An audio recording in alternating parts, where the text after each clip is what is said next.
Hello guys! Hello Pisces! Welcome dito sa aking channel, Kapalaran 888 Pisces. Alamin natin Pisces kung ano yung money, career, financial reading na gustong ipahiwatig sa'yo, guidance, advices, parsing lahat from February until March to. So, pwedeng whole month of February or mayroon pa siyang March na energy. So, tingnan natin Pisces, and yun nga sabi ko sa inyo, hindi muna ako magpapakita ng aking kamay, gawa ng ako ay may sugat sa aking kamay. Pero shuffle ko siya ng 3 times, and then nag-invoke din tayo dito ng mga guys and angels. So dito sa messages na to, wala tayong nalalaman dito, okay? Wala akong ginawa. So kung ano yung nakikita nyo dati na binabalasa, nilalagay dyan, yun. Hindi ko lang pwedeng maipakita yung kamay ko. Okay? Okay, Pisces. Usaping pera tayo. Pera, career, travel, international, local, money, tangible things, material things, lahat.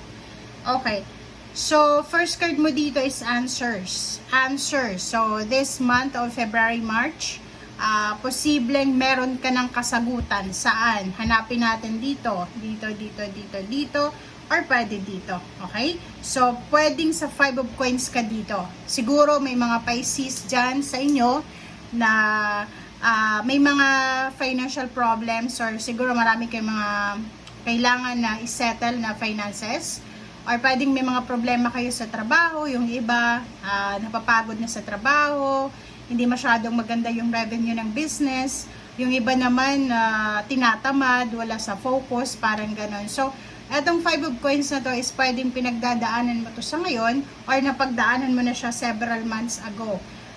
Dito sa 5 of coins, sinasabi sa either financial health problems or physical health problems. Okay? So, sa buwan ng February and March, mayroon ka ng sagot dyan. Okay? So, kung namumroblema ka sa ngayon, sinasabi ng barahan na, relax lang tayo. Okay? Relax lang tayo. Kasi kung makikita mo dito, may Knight of Coins. So, kung makikita mo yung 5 of Coins, nasa baba niya yung Knight of Coins na sinasabi na may posibleng balita, message, offer ng pera para masagot itong mga pinoproblema mo sa salapi. Okay? So, Knight of Coins is message of assurance, answers, resolution, solution. Kung kailangan mong magbayad ng utang, meron ditong sagot. Kung kailangan mo ng financial help, meron din na sagot. And dito sa Knight of Coins, pwede siyang Earth signs, Virgo, Capricorn, or Taurus, or posibleng kahit anong zodiac signs na pwedeng makatulong sa'yo. Okay? Next naman natin is, for the month of February, rest and rejuvenation. Okay, Pisces. Sa year 2025, yung diskarte ng year na to ay hindi yung sobrang workaholic. Okay? Yung diskarte ng taong ito is work wisely. Okay? Work wisely. Iwasan mo mapagod. Iwasan mo yung sobra-sobrang ginugugol mo yung oras mo, yung energy mo, pagmamahal mo sa trabaho. So dito, it's number 19, 1 plus 10. End of the day, make sure na nakakapagpahinga ka, nakakapag-relax ka, nakakapag-pray ka, nakakapagsimba ka. Make sure you have time for yourself, self-love, self-care. May mga hobbies, mga routine, healthy routine sa katawan, sa gabi, sa umaga. Dito sinasabi na napaka-importante to ngayong February or the whole year ng 2025 or everyday naman for your health. Mental health ganun din kasi may rest and rejuvenation. Make sure na umiwas tayo sa tukso ng pakikipag-away, pakikipag-diskusyon, yung madrain yung energy nyo. Okay? Yun yung kailangan mong iwasan this February, March. So, dito sinasabi sa Pisces na as much as possible, detox. Water detox, emotional detox, declutter ng mga gamit na hindi mo na kailangan. Huwag bili ng mga bagong gamit, mga damit or anything na hindi mo naman gagamitin mismo sa ngayon. As much as possible, maglinis ka ng bahay, maglinis ka ng environment mo, emotion, alisin yung mga grudges, resentments, anger, hatred. And sa relationship din, alisin yung mga toxicity, negativity, loser sa mga paligid nyo, mga emotional, financial vampires na hinihigop yung energy nyo. Okay? Yon. King of Cups, Queen of Wands, and Zero to Fall. Dito sinasabi na you will have new opportunities, new love, new partnership, new friendship sa isang fire sign, Leo, Aries, Sagittarius na babae. Yung iba din sa inyo, if you're men, okay, lalaki, male na water sign Pisces, sinasabi sa inyo na posibleng may karelasyon kayo dati na fire sign, Leo, Aries, Sagittarius na nasira yung relationship, and ito ay posibleng matuloy, or ito ay posibleng magkaroon ulit ng new beginnings. Parang yun yung sinasabi sir dito eh. 'Di ba? So, Pisces, kung makikita mo dito, ang Zero to Fall na to, it's about new start, new beginning. So, halimbawa, sa love life, trabaho, kasi to pwedeng career and love life, pwedeng tao yan. But, since financial reading ito, sinasabi dito ng barahan na may mga Pisces na marami kayong gustong simulan na business, ideas, or mga career na gusto nyong i-try this year. So, nakikita ko sa inyo dito na napaka-positive ng mindset nyo. Nakikita ko sa inyo dito naka-focus talaga kayo sa outcome. Yung parang marirealize mo yan eh. Marirealize mo ngayong February na wala kang dapat na sayangin na oras. Kailangan mong gamitin yung taong ito, yung lakas mo, para sa pagbabago. Okay?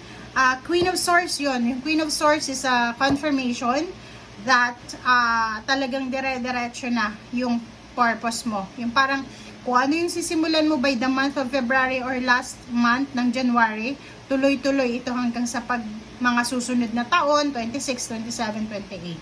Okay? Seven of Wands, King and Queen of Swords by the way nandito. So, sinasabi sir dito ng baraha, kailangan mong maging matalino simula ngayong February in terms of money. Lalo dun sa mga Pisces na babae, marami kayong pera, marami kayong ipon sa bangko, mataas yung sweldo nyo every month. Nakikita ko sir dito na may 7 of Wands ka dito eh. May kailangang proteksyonan. Proteksyonan mo yung posisyon mo sa trabaho, mga ari-arian mo, yung reputasyon mo sa trabaho mo, proteksyonan mo yan. Proteksyonan mo yung energy mo, yung oras mo, lalo na sa trabaho. Kasi, halimbawa, may trabaho ka ng Monday, okay? So, Sunday night, may mag-aaya sa'yo na ibang ng kakilala, friend na mag-party, diba? So, pag hindi mo na proteksyonan yung energy mo, pwedeng sumama ka, mag-party ka ng hanggang umaga, papasok ka ng Monday ng groggy ka, diba? So, yung 10 of coins mo dito, masasacrifice. Pwede kang maging parang imbalance sa trabaho, aantukin ka. So, dito sinasabi sa'yo na mag-focus ka lang sa kung ano yung importante ngayon, lalo na sa usaping pera. Okay? Proteksyonan mo and be careful din sa mga expenses dito kasi pwedeng maraming mga tao yung target ka para yung sinasabi ko sa inyo kanina na financial vampires, 'di ba? Mga financial vampires sila na hihigupin nila yung pera mo sa kahit na anong klaseng paraan. So mag-iingat ka doon. Okay? So yun din. So yung rest and rejuvenation is dito din siya related sa 9 of Wands kasi sinasabi sa'yo dito Pisces na as much as possible kailangan mong magpahinga, kailangan mong gamitin yung oras mo Saturday, Sunday kung wala kang trabaho para sa pagpapahinga. Kasi for the month of February, yung 9 of Wands is visible siya, 'di ba? Makakaramdam ka.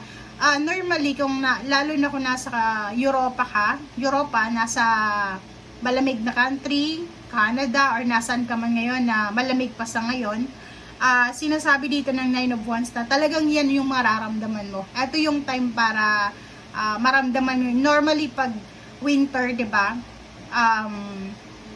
Simula December, January, February, March, ganun yung mga panahon na aantukin ka, tatamarin ka, lalo na sa pagtatrabaho. Kung sa Pilipinas naman, normal yun eh, after New Year, talagang tatamarin ka kasi matagal kang nakabakasyon, nasanay yung katawan mo ng ilang araw na nakabakasyon ka, parang ganito.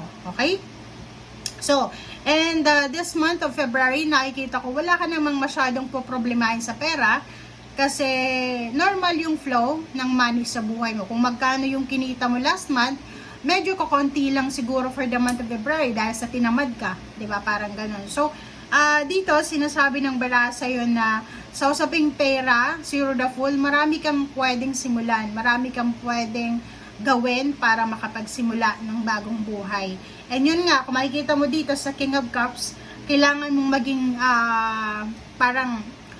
kailangan nating proteksyonan yung pangarap natin, yung trabaho natin, yung pera natin, but make sure na mabuting tao pa rin tayo. Okay? Sa King of Swords naman and Queen of Wands, sinasabi na iwasan mong maging tamad this February. Yun lang. Yung Queen of Wands, trabaho yun freedom, financial freedom, physical, okay? Material. So, sinasabi dito, iwasan mong maging tamad, iwasan mo yung pagpa-party ng weekend. Yung weekend is dapat nagpapahinga ka para pagdating ng Lunes, kailangan fresh ka and refresh. Okay? And Queen of Swords and Nine of Wands, sinasabi, same din dito, kailangan mong magpahinga, kailangan mong gamitin yung oras mo para sa tama. Okay? Thank you guys for watching. Bye!